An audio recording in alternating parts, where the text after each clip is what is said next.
Padilla nagkabati na. Masayang ibinahagi ng comedian actor na si Dennis Padilla na nakatanggap siya ng text message mula sa kanyang anak na si Julia Barreto.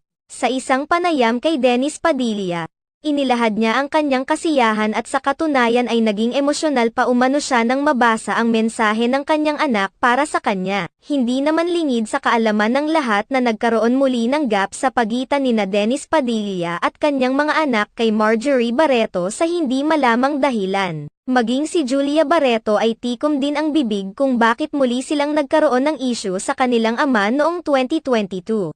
Subalit sa pagbabahagi ni Dennis Padilla sa pagbati sa kanya ni Julia Barreto para sa kanyang kaarawan ay tila nalalapit na rin ang tuluyang pagkakaayos nila. Marami naman sa ilang mga netizens ang nagsasabi na talagang totoo ang kasabihan na blood is thicker than water. Matatandaan na noong February 6, 2024,